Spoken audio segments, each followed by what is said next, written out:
We welcome you and Dr. Sheena Okay, to the Changemaker 20 Summit. okay. Let me introduce Sheena Aurora to you. She's a professor of neurology at Stanford, and she is a world expert in migraine. And she has discovered the mechanisms of migraine, the basis of which we are using medications today that have changed people's lives. So, welcome, Sheena.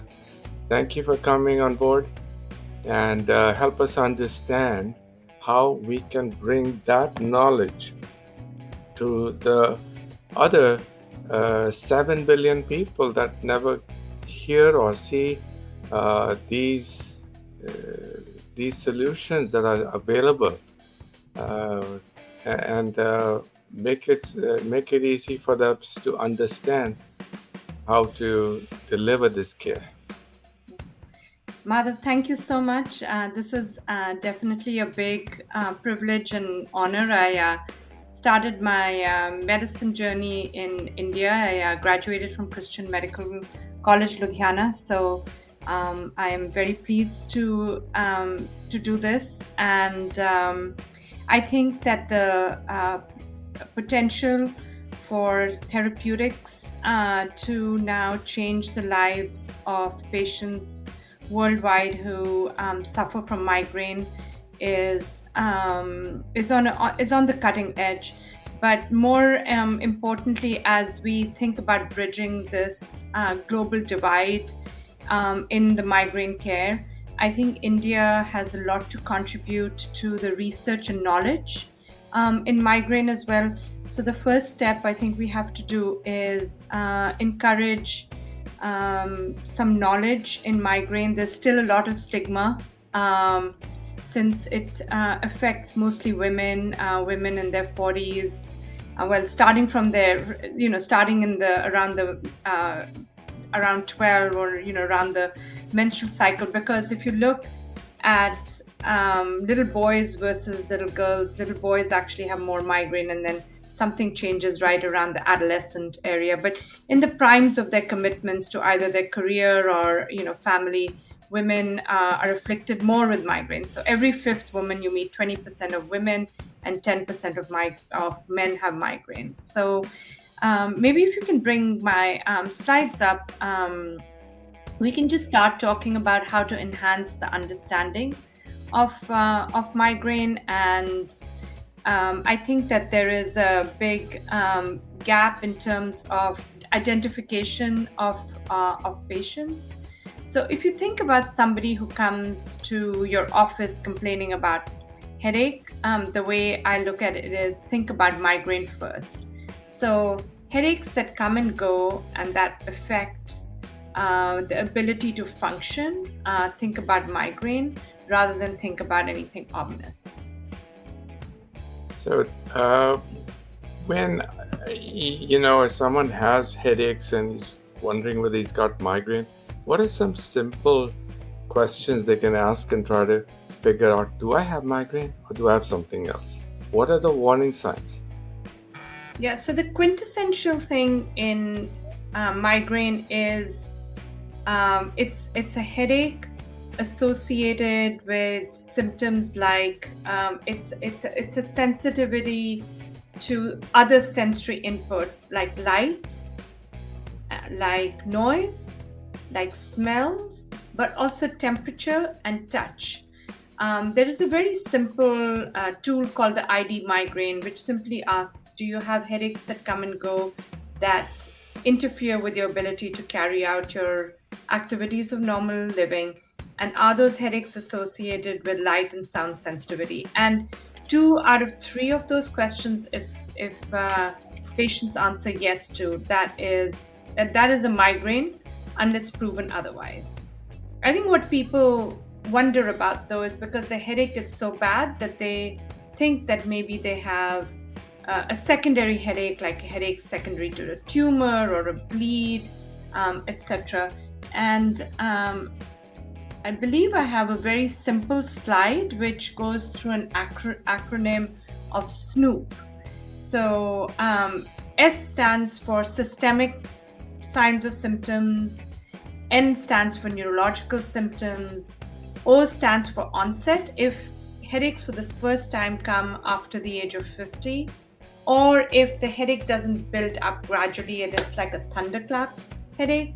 And then P stands for either progression, that means somebody would have headaches that come and go and now they last all the time, or they've progressively gotten worse, or they're accompanied by papilledema. So it's the 3 Ps. So it's the Snoop plus the 3 Ps. If any of those are positive, then only would I consider that there is a secondary headache. And also there's another P for positional or postural.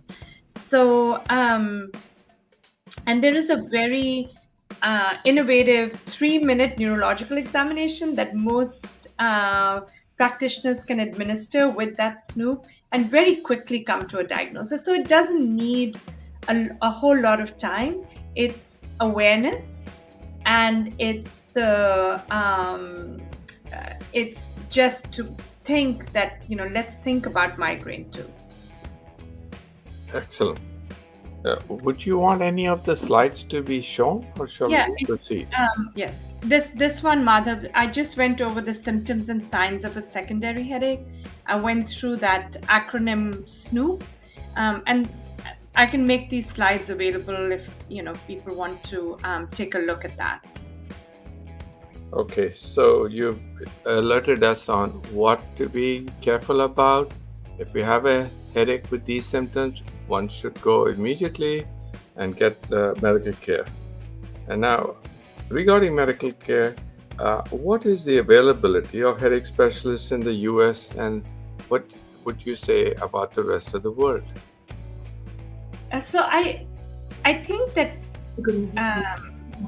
physicians who have an interest in headache and physicians who take care of headache patients, I think that there is a big disconnect.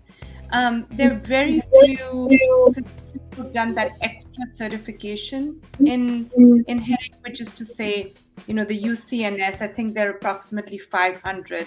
So I think for every one physician in the US, all of us have to take care of 59,000 patients. That's the statistic. So I do not think that's going to be possible, because in the US, the numbers are about 39 million patients who have migraine. So I do believe that this is the moment that we can very simply make education of migraine very accessible.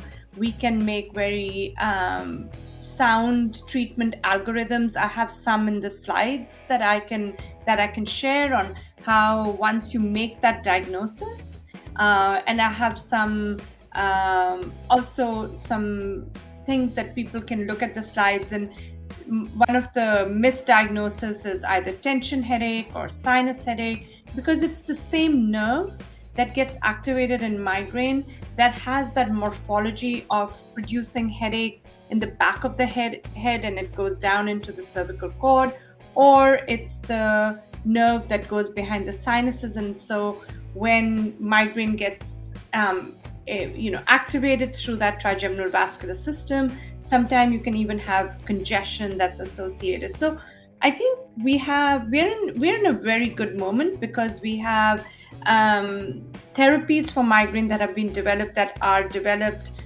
from the cause of the migraine. In fact, the pathophysiology of migraine has become much more clear. I think we have some ways to go, but there have been medications finally designed to treat migraine. And now if we can improve the diagnosis, we can certainly improve the treatment, as well as then holistically we take better care of patients. And that not only affects the patient, but also around them, because you can imagine, if a family member is suffering from migraine, not only is their life affected, but somebody else has to pick up the pieces of things that they are missing or they're not able to do. Right. So you've laid out that it is a huge challenge in the US, even with all the resources we have.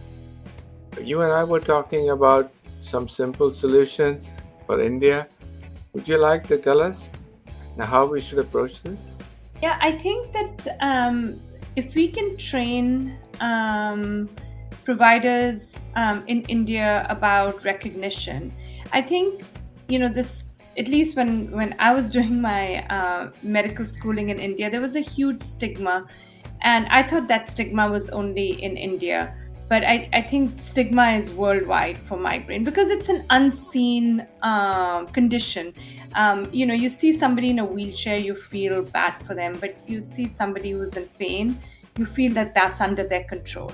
And migraine is a neurobiological disease. I think we need to, make providers aware that this is not in the patient's control, that this is truly a disease.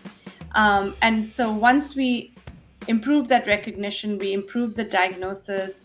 There are some simple things that, in a partnership, the patient, the family, the provider can do to try and reduce the attacks, do some behavioral management. I think one of the gifts that India has and that we are giving to the world is mindfulness and yoga, and all those have proven to be very effective in migraine. But with that, I think some of the pharmacological approaches, and particularly the recent advent of medicines like calcitonin gene-related peptide, either orally or with antibodies, have made a huge difference. And my understanding is that some of those are available in India as well. Yes, so can you tell us what we could do to control our migraine if medication was in short supply or we simply didn't want to take medication? What measures can one do? I think that one of the aspects of migraine is to recognize that it's a migraine, because I think when there is a stigma externally, it's also within the patient. They don't want to believe that they have migraine. So one is an insight and recognition that this is a migraine, and then they can look for things that make it worse. And what I used to tell my patients in practice is look for stackable triggers. So for example, if change in sleep or stress is a trigger, recognize that may be coming on, and maybe try and find some time to do some mindfulness, maybe some yoga. There are supplements like magnesium, vitamin B2 that have been shown. And then I think that the partnership with the physician is really important, because at some point, just the sheer frequency of migraine is too much for trigger control. So try to get on medication every day to try and prevent the headache. And regardless of the frequency, everyone who has a migraine needs to have a treatment that works when they get the migraine. So my talk is divided up into where you can look at the acute treatment of migraine. Triptans have been available for a while now. They work towards the serotonin 1B and 1D receptor. Those are very available in India. In fact, they're manufactured there as well. So as long as there's no contraindications, those should be in the armamentarium for everyone. There are also other serotonin receptors. I do not believe lasmiditan is available in the US and in India, but if it is, then that's another rescue medication that, although it works the same way through the serotonin pathway, it doesn't have that. It doesn't go through the vasoconstriction like the 1B and 1D receptor. It looks at the 1F receptor. It does have dizziness and somnolence as a side effect, so perhaps taking it at night. I think if we have a portfolio of options for patients to get this in their armamentarium, that works. Anyone who has more than 2 migraine headache attacks per week needs to be on a preventive. Some of the therapies that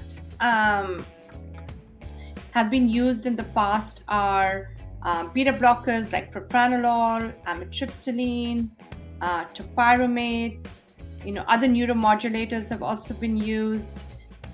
For patients who have more than 15 days of headaches per month, on a botulinum toxin A is available. I know I've done trainings in India in partnership with, at that time, Allergan, but there is a protocol that can be very simply followed, and providers can be trained on it. And then are the monoclonal antibodies as well as the oral GPANs. There's two GPANs that are available for the acute treatment of migraine, obrogepant and rimegepant. And rimegepant, there is an overlap that can be used as a preventive as well. And there's atogepant. And then there's monoclonal antibodies. I'm fairly certain that at least some of them are available. In fact, I used to work for Lilly, and I was able to orchestrate getting galcanezumab or Emgality into India, and I think that that's available now. But Ajovi, and there is Aimovig or Erinumab, Fremonizumab or Ajovi, and there's Eptinizumab or Vyepti. Those four are available in the US and in some European countries as well. You've really got me interested in migraine, Sheena. If I'm a pediatrician or internist and I want to make a career out of migraine, how will I proceed if I'm living in India? What should I do? So I'm very excited about your foundation, Madhav. I think what you've done for the epilepsy education in India, we can emulate that in headache, and I think we can train physicians who are interested. I do not believe it's going to take a lot. I think that as long as the interest is there definitely is a lot of room to learn about migraine. And I think what India has is amazing training. If I may say so myself, I started my career in India. There's nothing like the training that we give our physicians. I think it's just some tools that we have to place in the armamentarium. And once that's there, I think the give back that India can give to the world in migraine is unsurmountable. There's so many patients, there's so much technology. I think that there'll be an immense amount of research that can come out of India. And I think there is, migraine should not have any borders. I think it's an easily treatable disease. And my hope is that we can destigmatize, educate, and bridge these gaps. Wonderful. I'm hoping to partner with you, and we'll come up with the plan that you have for migraine education, and then we hope to certify some physicians eventually to US levels, and then we'll have them go out and become trainers and thereby try to take care of the migraine burden.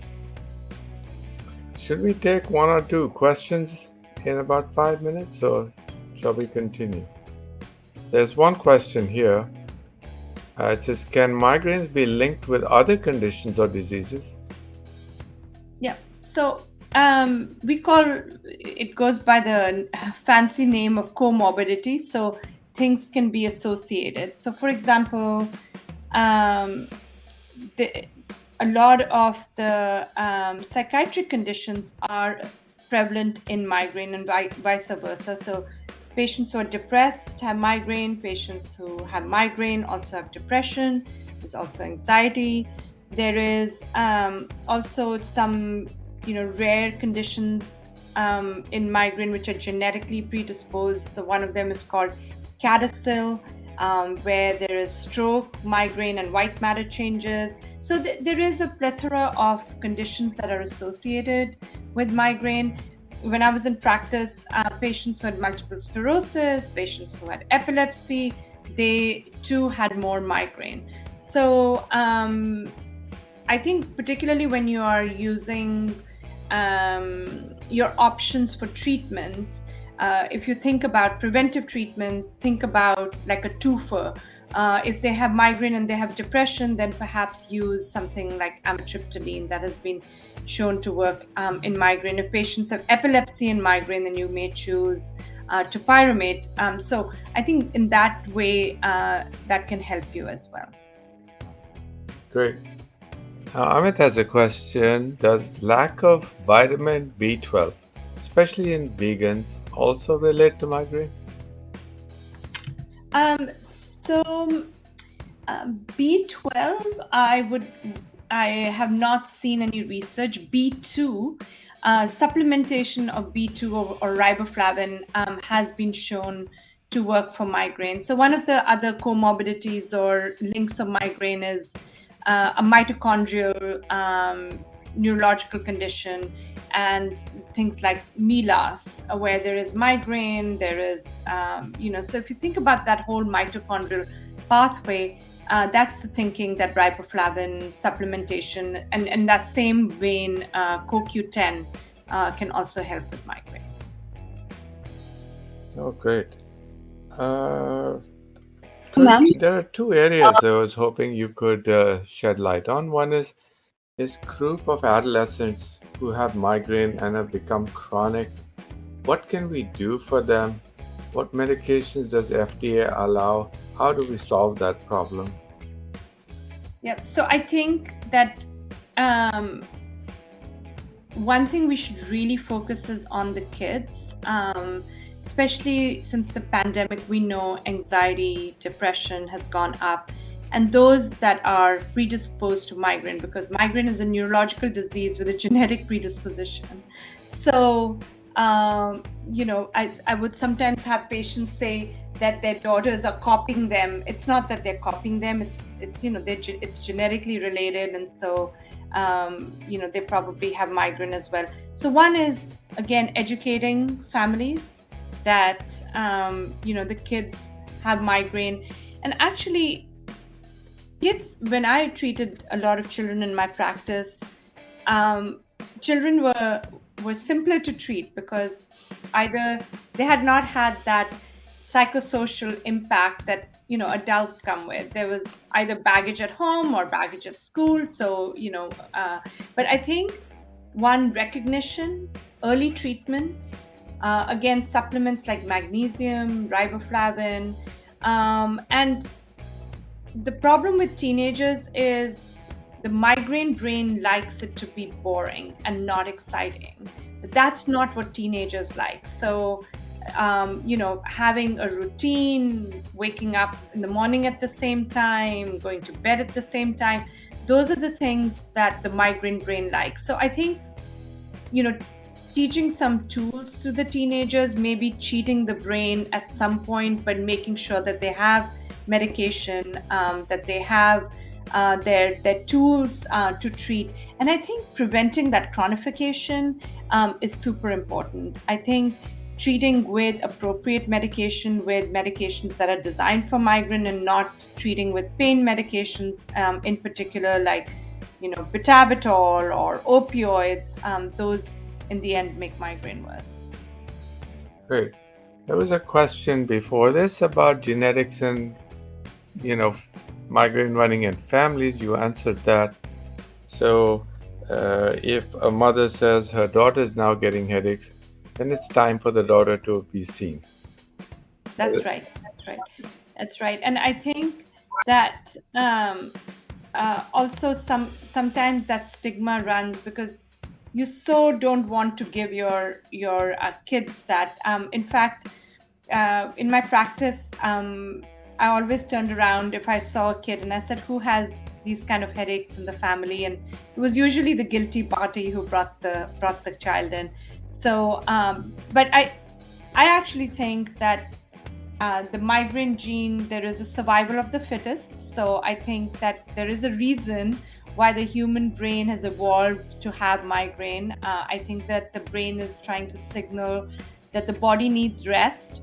But I think in this modern world, having migraine is not convenient. So that's why recognizing when your brain is going to go into a migraine and trying to mitigate that ahead of time would be very useful. And some of those things, like I said, in India, we've taught the world mindfulness, we've taught the world yoga. I think we should try and practice that, particularly those of us who have migraine.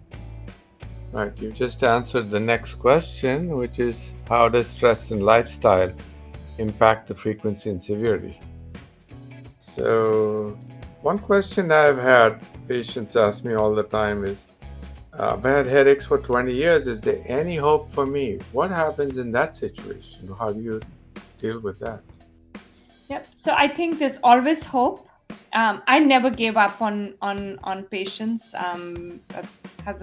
Had a 30-year career in this field. I think there's always new research coming out. I do think therapies like the monoclonal antibodies work really well. In fact, there is some data where there's 100% response where people don't get migraine. Now, even though it's fewer patients, I think that I've seen patients that their life has changed. By the same token, on a botulinum toxin A, I think that chronic migraine didn't even exist when there was when chronic migraine was thought about. We thought about it in patients who may have been just overusing medications, or that perhaps that diagnosis didn't exist. And I think that this is one of those where people were thought that nothing's going to work. In fact, if you look at the monoclonal antibody studies, Madhav, those patients who were quote unquote treatment resistant did better on the monoclonal antibodies. So I think there's always hope. Most patients I saw in my clinic just did not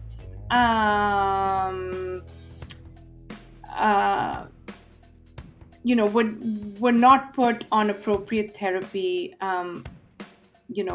early on. I also know that if patients' comorbidities are not answered, like anxiety and depression, that seems to make migraine worse.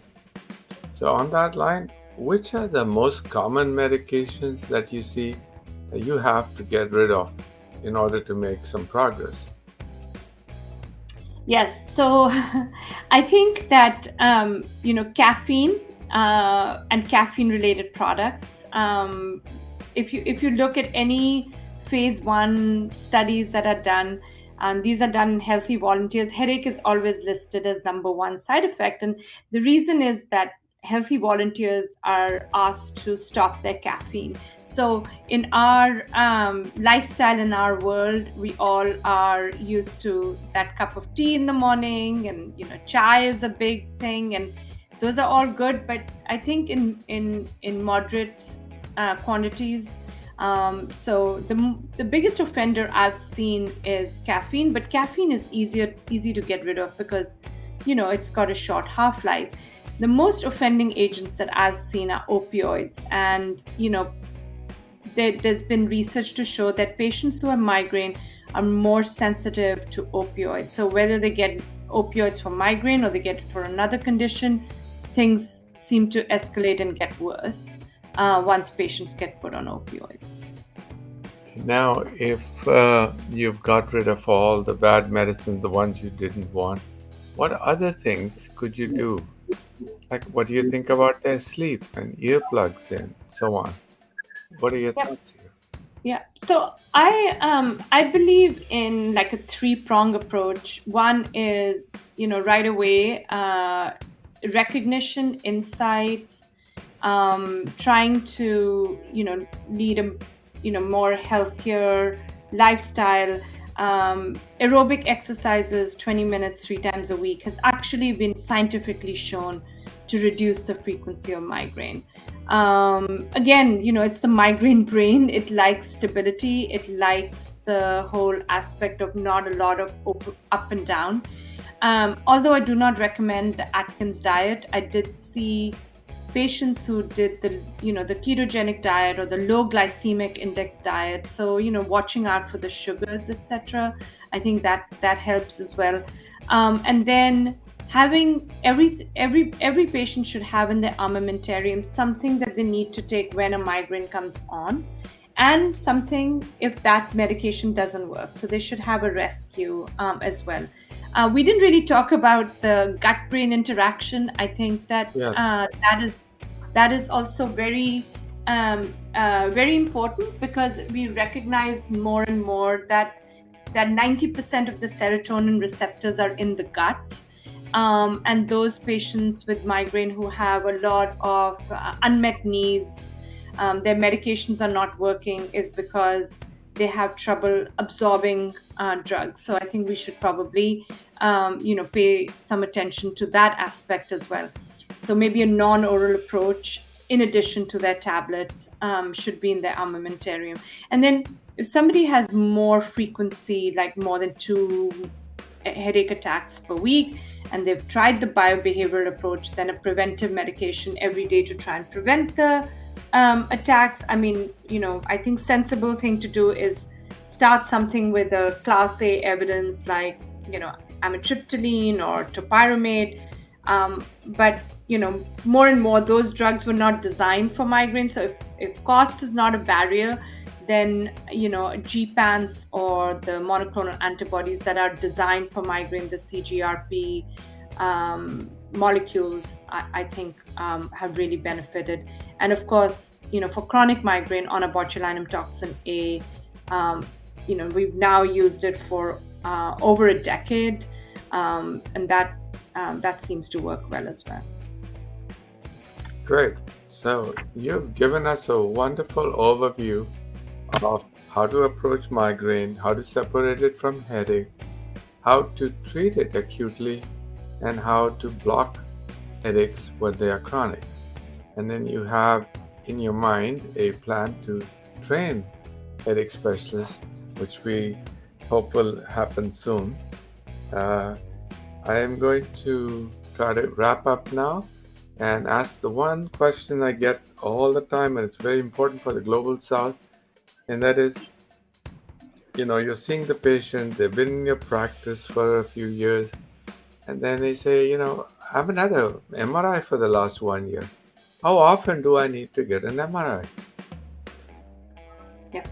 So yes, great question. So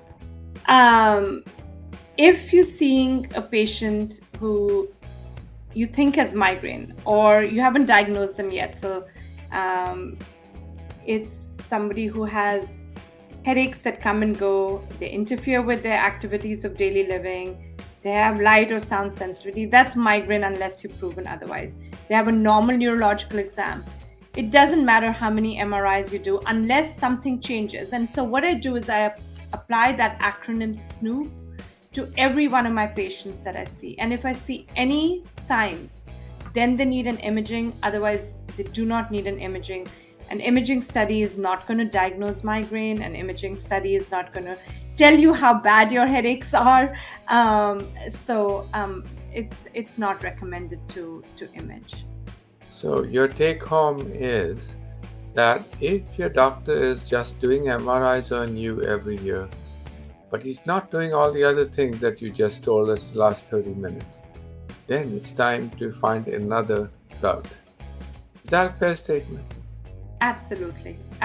Because like it or not, the MRI is not a treatment for migraine. It doesn't watch any progression or anything. And I think in general, if you're not getting the help that you need, I think you need to seek it out. I think one thing is to know that there are options out there, and feel empowered to get them, because this is one life we have, and migraine steals many moments from people. And yes, I always say migraine is not cancer, it doesn't kill. So it's not about the longevity of life, but it's the quality of life. And I think that that's super important. I will never forget, I saw a patient whose chronological age was 34, but when she put her age in her questionnaire. She said she was 54 because she had calculated that migraine had taken 20 years of her life. So I think that we all have really busy calendars. Can you imagine looking at your calendar and a third of your life is gone? So anytime I'm talking to people who are skeptical about migraine, I tell them to open up their calendar, and then I put red crosses on it, and I said, now imagine your calendar. What would you do if you didn't have that time? Right, and you've also taught us that the diagnosis of migraine is just by the questions and the history, and the imaging and MRI have very little to do with it. So I'd like to add that in my 40 years of doing adult and pediatric migraine, it's rare that an MRI in a child has ever yielded anything useful. And history is all that you need. Is that fair? That's absolutely right. Thank you very much for covering so many topics Sorry to and migraine. Okay, so can you please explain that what are the is there any what are the key difference of the migraine and the regular headache, and why it's accurate of diagnosis? Yeah. So one is there's nothing called a regular headache, right? Having headache should not be considered regular. But if headaches are interfering with your ability to function, that is a migraine unless proven otherwise. So sometimes we all get headaches that may be due to caffeine withdrawal or because we haven't slept. If they start interfering with your ability to do your work or function, that's probably a migraine. Ma'am, one more thing. How does stress and lifestyle impact the frequency and severity of migraines? Yeah. So migraine is a neurobiological disease in which the brain is more sensitive. So stress is a trigger. Sometimes it's during stress and sometimes it's after stress. It's the letdown. So all that can impact. So if somebody has a very stressful time that's coming and they Actually, ma'am, haven't we all had a stressful time. I mean, we all are busy nowadays. Yeah. So you're absolutely right. And my patients would say, everybody in my family has stress. Why do I get migraine? So there's definitely a predisposition that some people have. And it's usually genetic. Usually it runs in families. So if you have a predisposition to migraine, stress affects you differently than those who don't have that predisposition. Does that make sense? Yes, ma'am. Any more questions? Yes, sir. Ma'am, can you please share some insights into the ongoing research efforts, which is aimed to better understanding migraine and develop the treatments, develop improvements, treatments? Sure. So when I started in this field, migraine was thought to be a vascular disorder, like vessels dilate during the pain. But now we think about migraine as a neurobiological disease in which the brain is genetically predisposed, and there are some neuropeptides like CGRP, calcitonin gene-related peptide, that get released, and that is more in patients who have migraine. So blocking CGRP, it's the advent of these new medications. There's ongoing research to have another target like PACAP. There are research studies going on non-oral treatments, where you can circumvent the gut so that the drugs get into the system. There are also research to have some therapies which are neuromodulators, neurostimulation, so stimulation of the trigeminal nerves, like in the forehead, in the back of the neck. So there's always ongoing research. There are research studies looking at brain imaging. I've been part of some of that, and we've showed that there is differences in the brainstem activation. There's continuing to do more and more structural MRI imaging, as well as this resting state connectivity studies that are going on that are telling us what the difference. So, like you asked, why everybody has stress, but why do people who have migraine get migraine? That is, we had showed in an imaging study. I can make those slides available. We're looking at the magnetic changes that are produced by the spreading waves that occur, that patients with migraine have a different brain response. So thank you, ma'am. It's a really engaging session. Thank you, sir. We all want a more engaging session like this. Thank you, sir. You're welcome. Thank you, Sheena. Welcome. Thank you so much. And we'll close this session. It was awesome.